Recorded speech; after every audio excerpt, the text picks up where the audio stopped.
Mi nombre es Javier Valdés. No soy policía ni detective. Soy un liquidador de siniestros para una de las mayores aseguradoras marítimas de Londres. Mi trabajo es la antítesis del misterio. Es la búsqueda de la certeza monetaria. Cuando un barco se hunde, mi trabajo es encontrar la explicación más barata. ¿Error humano? ¿Falta de mantenimiento? ¿Fraude? Esas son mis herramientas. No creo en las leyendas.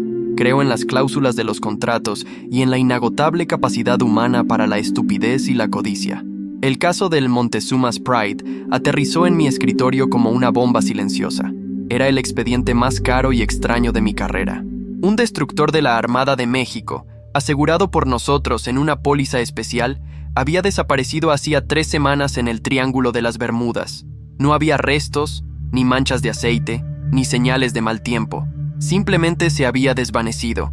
La Armada de México hablaba de un incidente trágico y exigía el pago completo de la póliza, $150 millones. Pero el barco no era la parte más valiosa, era la carga. El Montezuma's Pride transportaba un único objeto, asegurado por otros 50 millones. Un artefacto azteca recién recuperado de un cenote sagrado en Yucatán. Un disco de obsidiana pulida, de 1 metro de diámetro, conocido por los arqueólogos como el espejo de Tezcatlipoca. Mi trabajo, mi misión, era encontrar una razón para no pagar. Mi primera hipótesis, como siempre, fue el fraude. Un capitán y una tripulación que deciden que un artefacto azteca vale más que sus carreras y sus vidas. Es una historia tan vieja como el propio mar. Comencé mi investigación en el único lugar donde podía empezar, la última transmisión. La transcripción era un caos. La recibí en una cinta de audio y pasé un día entero filtrando la estática. No era una llamada de socorro, era una conversación, o el final de una, desde el puente del barco. La voz del capitán, un hombre condecorado llamado Matías Puente, sonaba confusa, desorientada. No es una tormenta. Repito, el mar está como un plato, pero las estrellas, Dios mío, las estrellas no están en su sitio. La Osa Mayor está al sur. Orión está invertido. Se oía la voz de otro oficial, más joven, presa del pánico. Capitán, las brújulas. Están girando sin control. Todos los sistemas electrónicos están muertos. Escuché atentamente. Anomalías magnéticas. Típico del Triángulo de las Bermudas. Una explicación perfectamente racional que jugaría a mi favor. Pero la última parte de la transmisión fue la que se me quedó grabada. La voz del capitán Puente cambió. El pánico desapareció, reemplazado por un asombro terrible, casi religioso. El espejo, susurró. Lo hemos traído al puente. Refleja el cielo, pero no refleja nuestras estrellas. Refleja otro cielo, otro... ¡Oh, Dios! La frase terminaba en un grito ahogado, no de dolor, sino de puro y absoluto shock. Y luego, nada. Silencio. Leí el informe del artefacto. Tezcatlipoca, el dios azteca. El espejo humeante, un dios de la noche, de la hechicería, de la discordia, un dios que podía viajar entre mundos. Descarté la idea como una tontería mitológica. Para mí, la explicación era clara. El capitán Puente, bajo el estrés de un fallo masivo de los instrumentos en una zona peligrosa, sufrió un brote psicótico, influenciado por la superstición que rodeaba su carga. Probablemente él mismo saboteó el barco. Era una explicación lógica. Era una explicación barata. Reservé un vuelo a Veracruz, el último puerto del que zarpó el Montezuma's Pride. Iba a entrevistar a las familias, a buscar deudas, amantes, cualquier indicio de un motivo para el fraude. Estaba seguro de que encontraría la verdad en los lugares de siempre, en la codicia, en la desesperación, en la debilidad humana. No tenía ni idea de que la verdad no estaba en Veracruz. Estaba esperándome en el reflejo de un espejo de obsidiana, en un lugar donde las estrellas equivocadas aún brillaban sobre un barco que ya no existía. Veracruz me recibió con un abrazo húmedo y caliente, una ciudad donde el pasado colonial y el presente naval convivían en una paz inquieta. Mi cinismo londinense se sentía fuera de lugar aquí, en estas calles llenas de color y de una historia que parecía pesar en el aire. Mi primera entrevista fue con la viuda del capitán Puente, una mujer digna y de ojos tristes llamada Isabel. La encontré en su casa, un hogar lleno de fotografías de su marido y de iconografía religiosa. Yo buscaba deudas de juego, indicios de una amante, cualquier grieta en la fachada que sugiriera un motivo para el fraude. No encontré nada de eso. Encontré miedo. Él no quería hacer este viaje, señor Valdés. me dijo, su voz apenas un susurro. Matías era un hombre de la marina, un hombre de ciencia. No creía en las supersticiones, pero ese objeto le aterrorizaba. Me contó que su marido había tenido pesadillas terribles en las semanas previas a zarpar. Soñaba con un cielo equivocado y con un espejo que reflejaba una habitación vacía, incluso cuando él estaba delante. Le rogó al almirantazgo que asignara otro barco para transportar el artefacto, pero sus superiores lo vieron como un acto de cobardía. Lo obligaron a ir, concluyó ella, con una lágrima silenciosa corriendo por su mejilla. Lo enviaron a su tumba. Salí de su casa con mi teoría del fraude empezando a hacer agua. La pena de Isabel era demasiado genuina. La siguiente parada fue la base naval. Mi contacto, un burócrata de bajo nivel que me debía un favor, me recibió con una bienvenida fría. Se negó a discutir los detalles de la misión, citando la seguridad nacional. Fue una trágica pérdida, señor Valdés. La Marina está de luto, dijo, repitiendo la línea oficial. Pero mientras me acompañaba a la salida, le presioné sobre el estado de la tripulación antes del viaje. Él dudó por un momento, y luego bajó la voz. Hubo informes, admitió a regañadientes. La psicóloga naval registró un aumento de la ansiedad y de los episodios de paranoia entre la tripulación asignada al Montezuma's Pride antes de que zarparan. Lo atribuyeron al estrés de una misión de alto perfil. Ahora, no estamos tan seguros. Más grietas en mi lógica. La paranoia había comenzado antes del viaje, antes de las anomalías magnéticas. Mi investigación me llevó finalmente a la única persona que había tenido tanto contacto con el artefacto como el propio capitán. La doctora Inés Morales, la arqueóloga que lo había descubierto. La encontré en el Museo de Antropología, una mujer inteligente y directa que me miró con la misma desconfianza que yo sentía por las leyendas. Así que usted es el hombre de los seguros, dijo. Viene a probar que el dios Tezcatlipoca hundió un destructor para ahorrarse unos cuantos millones, ¿no es así? Vengo a buscar la verdad, doctora, respondí. Ella soltó una risa amarga. La verdad es que ese objeto debería haber sido dejado en la oscuridad de su cenote. No es un simple espejo, señor Valdés. Los sacerdotes aztecas no lo usaban para verse a sí mismos. Lo usaban para ver a través de los velos de la realidad. Es un portal, una ventana, y a veces, cuando miras por una ventana, algo te devuelve la mirada. Me contó que 2 de los buzos de su equipo de excavación murieron en los meses siguientes al descubrimiento. Uno en un accidente de coche inexplicable en una carretera recta y seca. El otro, de un aneurisma cerebral, a pesar de tener una salud perfecta. Coincidencias, dijo ella, pero la palabra sonó vacía. Dejé el museo esa noche con la cabeza llena de historias de dioses y portales. Tonterías, me repetía a mí mismo. Histeria colectiva. Pero mientras caminaba de vuelta a mi hotel por las calles oscuras de Veracruz, pasé junto al escaparate de una tienda. Por un instante me detuve. Mi reflejo estaba allí, un hombre cansado con un traje arrugado. Pero detrás de mí, en el reflejo del cristal, la calle no era la de Veracruz. Era un paisaje desolado, bajo un cielo negro lleno de constelaciones extrañas y retorcidas que nunca había visto. Parpadeé, y solo estaba la calle vacía. Sacudí la cabeza, mi corazón latiendo con fuerza. Era un truco de la luz, el reflejo de las luces de un coche. Tenía que serlo. Pero mientras reanudaba mi camino, no pude evitar la escalofriante sensación de que el espejo no solo le había mostrado algo al capitán Puente. Ahora, de alguna manera, me lo estaba mostrando a mí también. Pasé la noche en vela, sentado en la oscuridad de mi cuarto de hotel, demasiado asustado para dormir, demasiado aterrorizado para mirar cualquier superficie reflectante. La imagen de aquel cielo alienígena estaba grabada en mis párpados. La lógica, mi escudo contra el caos del mundo, estaba astillada. Intenté reconstruirla pieza por pieza. Fue un reflejo, fue el cansancio, fue la sugestión de las historias que oí.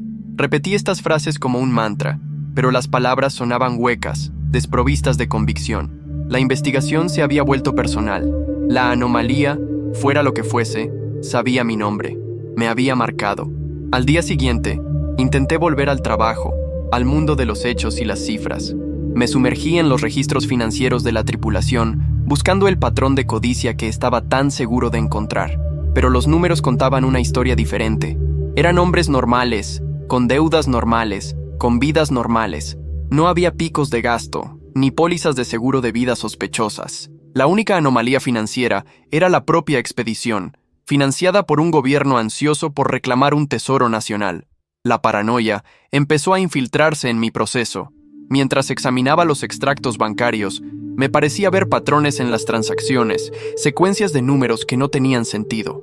Miraba la pantalla de mi ordenador portátil y por un instante, las columnas de números parecían transformarse en glifos aztecas. Estaba perdiendo el control. Sabía que tenía que salir de Veracruz. El lugar me estaba envenenando, saturándome con su atmósfera de leyenda y presagio.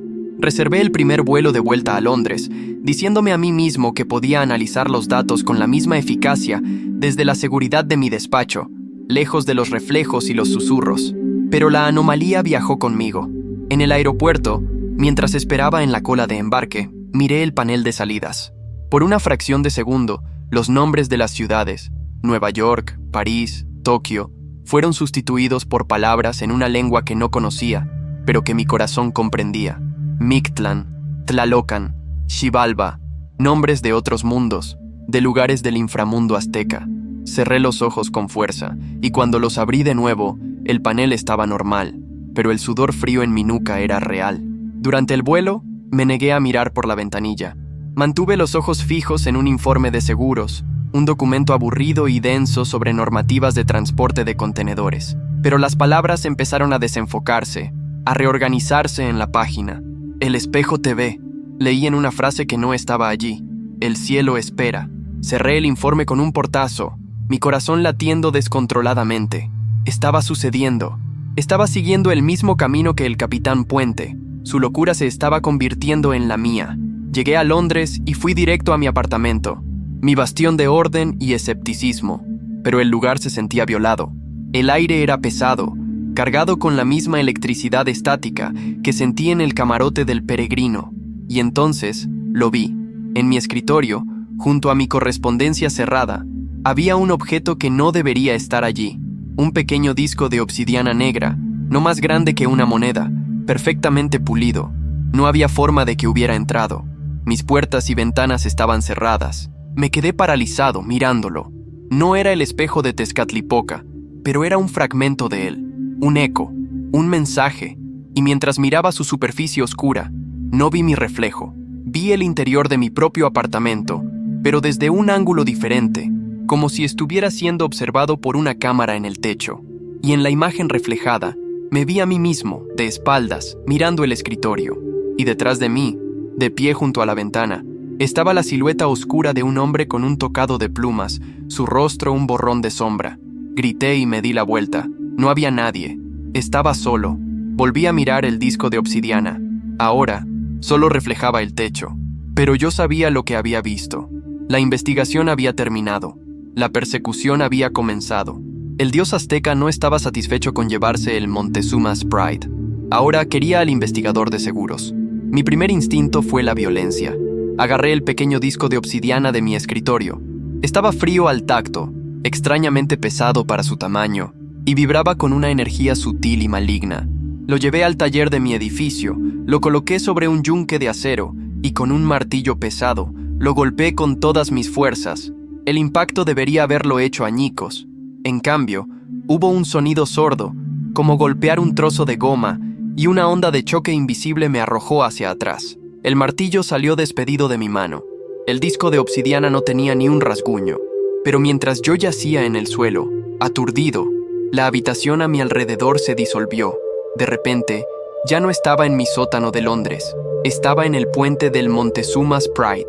El caos era absoluto. Los hombres gritaban, las alarmas aullaban. A través del ventanal no veía el océano, sino un torbellino de colores imposibles, un vórtice de estrellas alienígenas. Y de pie, en medio del puente, estaba el capitán Puente, no mirando el caos, sino el enorme espejo de obsidiana que habían colocado allí. Y el espejo no reflejaba el puente, sino un paisaje tranquilo y desolado bajo un sol negro. Y desde el espejo, algo estaba saliendo. La visión duró solo unos segundos, pero me dejó destrozado, temblando en el suelo de mi taller, con el olor a ozono y a un miedo primordial en mis fosas nasales. Comprendí que no podía destruir el artefacto. Luchar contra él solo lo hacía más fuerte. Mi escepticismo, mi lógica, mi mundo ordenado, todo había sido aniquilado. Solo quedaba el terror y una única y frágil esperanza. La doctora Inés Morales. Ella lo sabía. Ella me lo había advertido. Cogí el teléfono y la llamé a Veracruz, mi voz un susurro tembloroso. Le conté todo, el reflejo en el escaparate, el disco en mi apartamento, la visión en el taller. Ella no sonó sorprendida, sonó triste. Lo siento, señor Valdés, dijo en voz baja. Temía que esto pudiera pasar. El espejo lo ha elegido. ¿Elegido para qué?, le pregunté. Para ser su ancla, su conexión con nuestro mundo. El espejo de Tezcatlipoca no es un objeto, es una puerta. Y el Montezuma's Pride no se hundió. Cruzó esa puerta. Ahora está atrapado entre realidades, en el mundo que el espejo refleja. ¿Y la figura que vi? ¿El hombre con el tocado de plumas? Es el guardián, respondió ella. O el prisionero. La leyenda dice que Tezcatlipoca exigía un alma para vigilar sus portales. Cuando el capitán Puente y su tripulación cruzaron, se convirtieron en los nuevos guardianes. El horror de la revelación era casi insoportable. ¿Qué quiere de mí?, susurré. No quiere nada de usted, dijo la doctora Morales, y sus siguientes palabras fueron las más aterradoras de todas. Simplemente, ahora usted forma parte de él. El fragmento que tiene es un nexo, una extensión del portal. Mientras lo tenga, una parte de usted estará siempre en ese otro lugar, y lentamente lo atraerá por completo. ¿Hay alguna forma de detenerlo?, le supliqué. Hubo una larga pausa. Hay una teoría, dijo finalmente con cautela, un mito. Dice que la única forma de cerrar la puerta es desde el otro lado, que alguien debe llevar el nexo, el fragmento, de vuelta al portal principal y realizar un ritual de cierre. Pero es solo una leyenda, sería un suicidio. Colgué el teléfono. Miré el disco de obsidiana que yacía sobre mi mesa de trabajo. Mi marca, mi ancla. Tenía una elección. Podía esperar aquí, en mi apartamento, a que mi cordura se desvaneciera por completo, a ser arrastrado pieza por pieza a ese infierno silencioso bajo un cielo equivocado. O podía hacer lo impensable, podía ir a buscarlo, podía navegar hacia el Triángulo de las Bermudas y buscar un barco fantasma que no existía en nuestro mundo.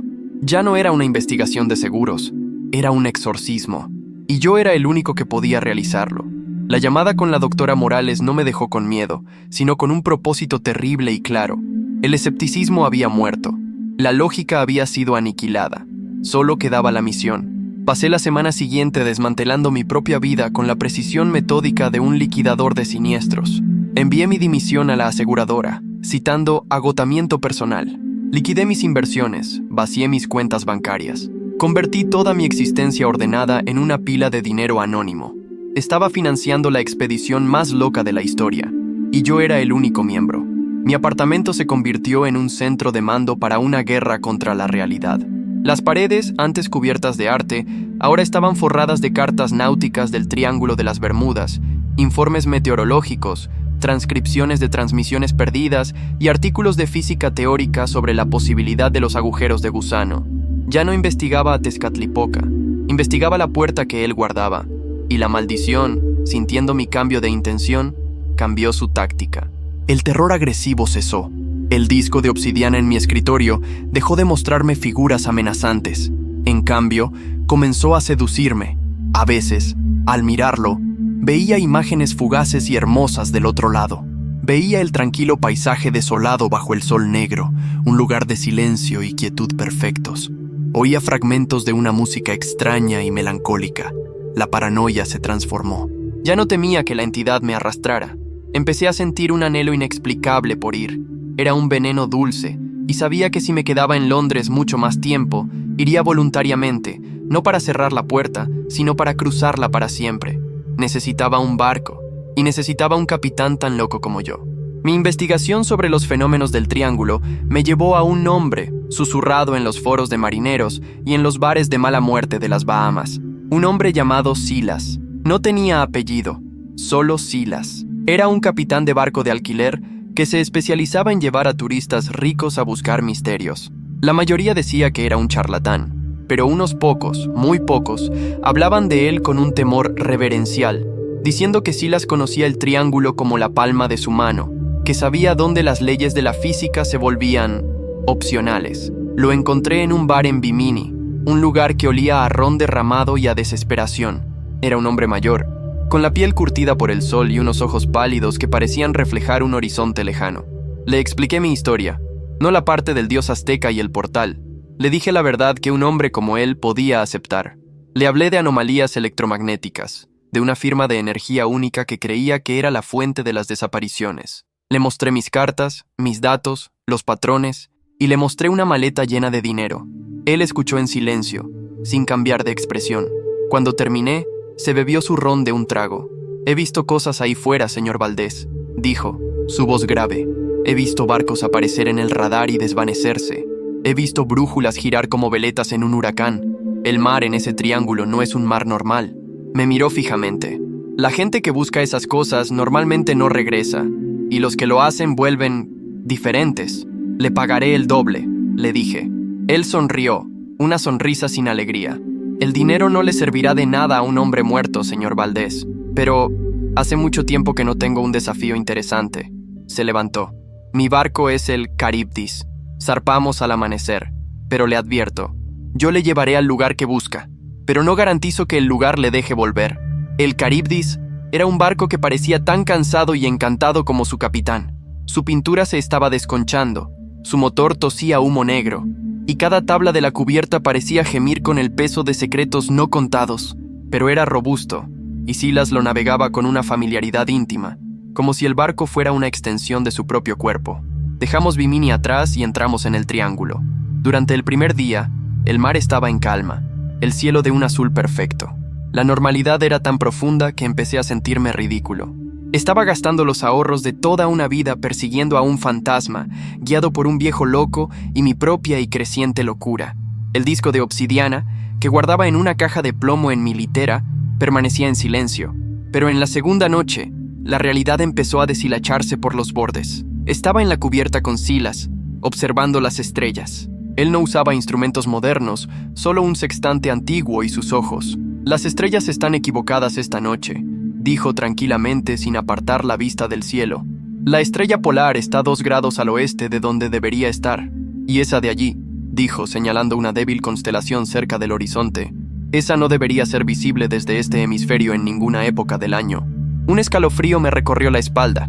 Era el mismo fenómeno que el capitán Puente había descrito en su última transmisión. «¿Anomalía magnética?», sugerí, mi voz sonando débil. Silas se rió, un sonido bajo y ronco. «El magnetismo no mueve las estrellas, señor Valdés. Solo el tiempo lo hace. O estamos navegando en el tiempo, o el tiempo está navegando a través de nosotros». La paranoia, mi vieja compañera, regresó con toda su fuerza.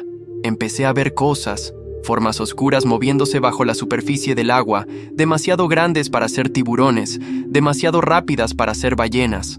Ocasionalmente, la radio crepitaba, no con estática, sino con fragmentos de transmisiones. Una canción de Glenn Miller de los años 40, la llamada de socorro de un piloto de la Segunda Guerra Mundial, el sonido de un bebé llorando. Eran los ecos de los desaparecidos, las cicatrices que el triángulo guardaba en el éter. Silas parecía imperturbable. Navegaba por estos fenómenos como un hombre que camina por su propia casa en la oscuridad. «El triángulo es un cementerio», me dijo una noche. «Y los cementerios son ruidosos para aquellos que saben escuchar. Lo que usted busca, señor Valdés, no es un barco, es una de las lápidas». Al tercer día, llegamos a las últimas coordenadas conocidas del Montezuma's Pride. No había nada, solo una vasta y vacía extensión de océano. Mi corazón se hundió. Todo había sido en vano. Pero Silas no parecía decepcionado. Apagó los motores y nos quedamos a la deriva en un silencio absoluto. «Ahora, esperamos», dijo. «En este lugar no encuentras lo que buscas. Dejas que lo que buscas te encuentre a ti». Esperamos durante horas. El sol empezó a ponerse, pintando el cielo de colores imposibles, tonos de violeta y verde que nunca había visto. Y entonces ocurrió. El disco de obsidiana en mi litera empezó a vibrar. Corrí al camarote. El pequeño disco zumbaba suavemente, y su superficie negra ya no era opaca. Brillaba con una luz interior, y en su interior vi una imagen formándose. La imagen de nuestro propio barco, el Caribdis, pero visto desde arriba, y a nuestro alrededor el mar no era agua. Era un complejo patrón de líneas y círculos, como un mapa celestial. «Está funcionando», susurré. Volví a la cubierta. «Silas, el disco», pero él no me estaba mirando. Estaba mirando al horizonte. «Señor Valdés», dijo, su voz llena de un asombro reverente. «Creo que su barco ha llegado». Seguí su mirada. Donde antes no había habido nada, ahora había una mancha oscura. No era un barco en el horizonte. Parecía un agujero en el horizonte. Un área donde la puesta de sol no existía. Una mancha de noche en pleno día. Y estaba creciendo. No se estaba acercando a nosotros. El mundo se estaba reorganizando a su alrededor. El portal. La herida en la realidad. El Montezuma's Pride no estaba perdido en el mar. Estaba perdido en otro lugar. Y ese lugar estaba viniendo a buscarnos. No hubo necesidad de tomar una decisión. En el momento en que el portal apareció, una corriente suave pero irresistible se apoderó del Caribdis, tirando de nosotros hacia la mancha de noche en el horizonte. Silas luchó contra el timón, el motor del barco rugiendo en protesta, pero era como intentar remar contra una cascada. «Nos tiene», dijo Silas, su voz desprovista de su habitual cinismo, ahora llena de un asombro resignado. Nunca había llegado tan lejos. El disco de obsidiana en mi camarote vibraba con tanta fuerza que podía oír su zumbido desde la cubierta. Ya no mostraba un mapa, mostraba el portal, y a nosotros, un pequeño punto de luz siendo arrastrado hacia su centro. No era una guía, era una celebración. La entrada al otro lado no fue un túnel violento, fue una transición suave, como pasar a través de una cortina de seda fría. Por un instante, el mundo se convirtió en un caos sensorial. El cielo y el mar se fundieron en un torbellino de colores violetas y verdes. El aire se llenó con los gritos de 1000 transmisiones de radio perdidas, las voces de pilotos y marineros llamando a casa desde el olvido. Vi otros barcos fantasmas de todas las épocas, desde un galeón español hasta un acorazado de la Segunda Guerra Mundial, atrapados en el vórtice, parpadeando dentro y fuera de la existencia como recuerdos moribundos. Y entonces, la calma. Salimos del otro lado. Estábamos flotando en un mar de un negro absoluto, tan inmóvil que parecía obsidiana pulida. Arriba, un sol negro colgaba en un cielo de un púrpura profundo, salpicado de constelaciones desconocidas que brillaban con una luz fría y alienígena. Era el mundo del espejo, y en el centro de este mar muerto, a 1 kilómetro de distancia, estaba él, el Montezuma's Pride. No era un fantasma, estaba perfectamente sólido. Un destructor imponente, silencioso y oscuro. No había luces a bordo, no había señales de vida, y en su puente podía ver un débil y oscuro pulsar de energía, el espejo de Tezcatlipoca. «Así que es real», susurró Silas, «el cementerio al final del tiempo». Mientras nos acercábamos, la figura guardiana se manifestó. No apareció en el barco. Emergió del agua junto a él, una silueta colosal, hecha de sombra y noche estrellada, con un tocado de plumas que parecía rasgar el cielo púrpura. No se movió, no nos amenazó, simplemente estaba, una barrera, una declaración de que este era un dominio sagrado y profanado. Saqué mi pequeño disco de obsidiana del bolsillo. Ahora estaba caliente y vibraba en armonía con el pulsar del espejo en el barco fantasma. Entendí lo que tenía que hacer. Silas me había traído hasta aquí, pero este último tramo del viaje era solo mío. Ese es su destino. ¿No es así, señor Valdés?, dijo Silas, como si leyera mis pensamientos. El ancla debe volver al barco. Asentí. Bajé el bote inflable al mar negro. No necesité remos. En cuanto toqué el agua, el bote comenzó a deslizarse por sí solo, atraído por el barco fantasma, por el espejo. Silas no dijo nada más. Solo se quitó el sombrero, en señal de un respeto sombrío. Me alejé del Caribdis, un hombre solo en un bote, remando a través de un mar de otro mundo, para entregar un mensaje a un dios muerto y a su guardián silencioso. La paranoia, el miedo, todo se había desvanecido, reemplazado por una claridad terrible y tranquila. Yo era la llave, y mi propósito era cerrar la cerradura. Desde dentro, mi viaje en el bote a través del Mar Negro fue la caminata más larga de mi vida. La figura colosal del guardián me observaba. Su silencio era un juicio sobre toda mi existencia. No sentí malicia en él, solo una inmensa y antigua fatiga. Había estado de servicio durante mucho tiempo. Al llegar al costado del Montezuma's Pride, una escala de cuerda descendió por sí sola, deteniéndose a centímetros de mi mano. Era una invitación. Subí a bordo. La cubierta del destructor estaba cubierta por una fina capa de polvo negro y vítreo, y reinaba un silencio absoluto. No había tripulación fantasmal, ni ecos de la tragedia. La nave estaba simplemente vacía, un cascarón hueco, un monumento al olvido. Me abrí paso hasta el puente. La puerta se abrió con un toque, y allí, en el centro, sobre un pedestal improvisado, estaba el espejo de Tezcatlipoca. Era un disco de obsidiana de 1 metro, tan negro que parecía tragarse la luz. No reflejaba el puente, sino el caótico y arremolinado túnel del portal por el que habíamos llegado.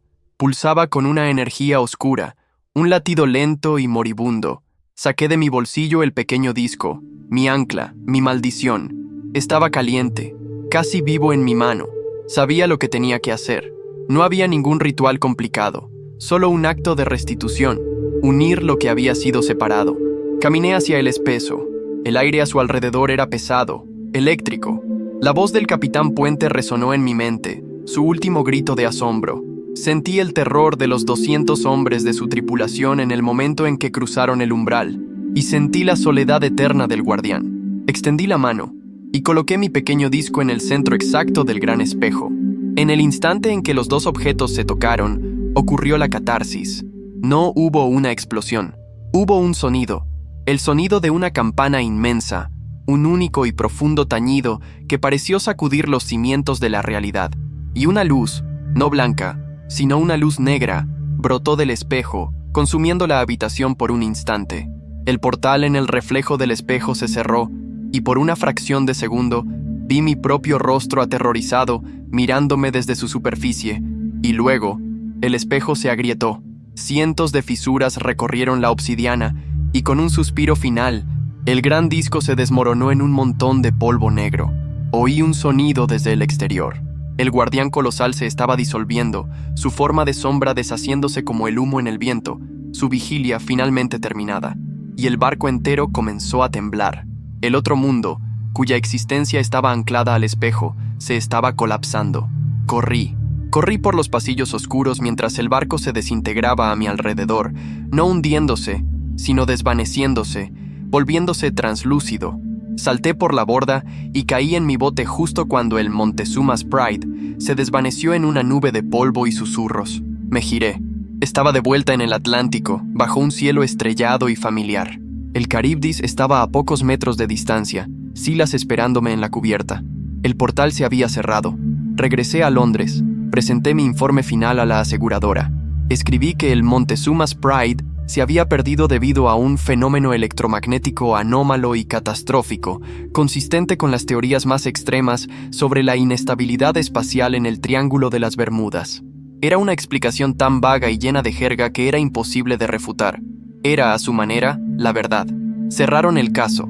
Pagaron la póliza a la Armada de México por la pérdida del barco, pero no por el artefacto, que fue declarado irrecuperable. Mi vida volvió a la normalidad, pero yo nunca volví a ser el mismo. El silencio en mi cabeza era una bendición, pero a veces lo extrañaba. La investigación había terminado. Había encontrado la respuesta, una respuesta que guardaría para mí para siempre. Ya no soy un cínico. Me he convertido en un guardián de un tipo diferente, un guardián de secretos, y he aprendido la lección más importante de todas, que hay lugares en los mapas que deben permanecer en blanco. Y que a veces el trabajo más importante de un investigador no es encontrar la verdad, sino asegurarse de que permanezca enterrada.